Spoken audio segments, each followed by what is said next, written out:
زمین صاحب زمونږ د علما او شیخ او استاد د خدای پاک ډېر روغ صحت ورکړو.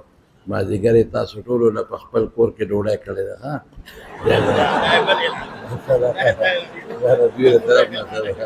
دوی له طرف نه صدقه ده، او که نه ما سره به پټې پټې خبرې کوي. دعا وکړئ د ټولو نه مخکې حضرت صاحب ته. حقیقت دا دی چې الله ډېر لوی کرم پرې کړی دی، الله ډېر لوی فضل کړی دی. داسې دی لکه مړی چې بنده الله جمدي کړي، داسې الله رحم کړی دی. او دا هم د خدای فضل دی چې واپس الله پاک د حدیثو مبارکو درس ته هغه کښېنم. اوره زمونږ د اکابرو طریقه به عرض علی الشیخ او قرائت علی الشیخ. اصل دا و دا تحقیقات او دا قصې پیسې او شافعي صاحب او امام صاحب یو بل سره جنګول لا جنګول، دا قصې هم شروع کړې دي. پوه شوې؟ مخکې دا قصې نه وې، بس سما وه او یا زیات تر قرائت علی الشیخ و. بس قرائت علی الشیخ کېږي انشاءالله العزیز. هغه د سلفو هغه طریقه جمدی ده، او چې کوم پکې داسې مشکل لفظ یا ضرورتي نو هغه هم درته بیانوي الحمدلله. نو دا د خدای شکر دی. دې ته د ټولو نه مخکې دعا وکړه چې الله مزید صحت عافیت نصیب وګرځولي کړي، الله وله روغ صحت نصیب کړي، الله وله شفای کامله عاجله نصیب وګرځولي کړي.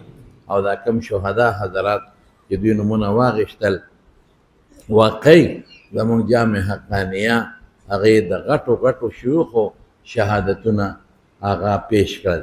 نو دغه شهداو په حق کې دعا کوو چې الله د هغې ارواح د ټولو، که زمونږ شیخ دی استاد العلماء او شیخ المحدثین، او زه ورته امام الشهدا ویم کاغه دی، او که زمونږ ورور جناب حضرت مولانا حامد الحق شهید رحمت الله علیه چې هغه یو داسې مظلوم انسان، عاجز طبیعت انسان، متواضع انسان، نشو ویلی چې هغه له الله پاک بس یو برکت ولا خدای ورکړ.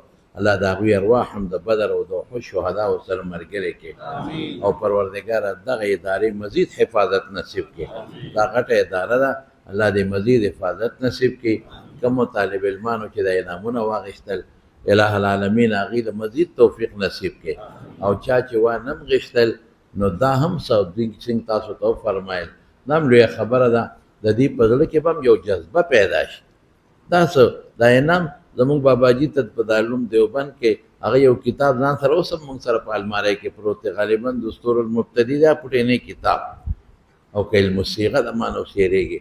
نو هغه به هغه راواخېستم، وایي بچی دا ما ته په دارالعلوم دیوبند کې په انعام کې میلاو شوی پټینی کتاب و. هغه به ډېر زیات د هغې یو رپوټي کتاب قدر او احترام به کوم. نو دا انعام رپوټ نه دا غټ انعام دی، او تاسو ټولو له پکار دی چې دا وفاق دپاره اوس محنت وکړئ، کوشش وکړئ.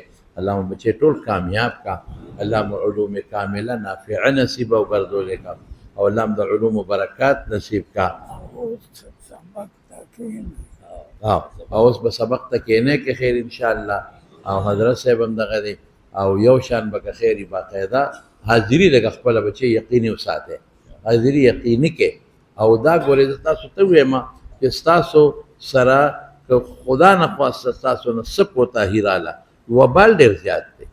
لږ نه په تاسو غټه ذمه داري ده، غټه چاندې والا به قیامت پر ورځ تپوس کوي ما خو دې له چنده نه وه ورکړې. استادانو محتمم صاحب د دارالعلوم کې دا څومره خرچې شوي دي، دا خو دې دپاره نه دي شوي کله چې تاسو د نیټونه ګورئ او تاسو د په کمرو کې خوبونه کوئ.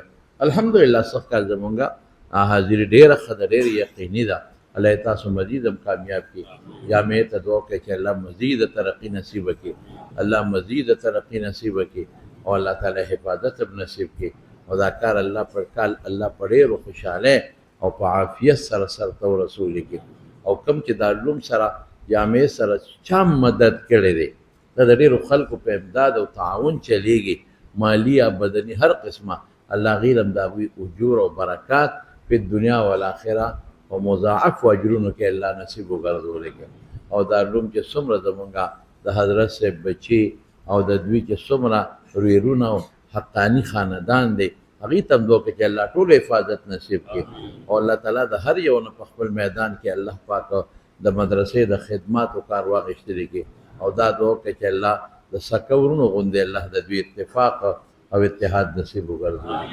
وصلی الله تعالی علی خیر خلقه محمد و آله و اصحابه اجمعین برحمته.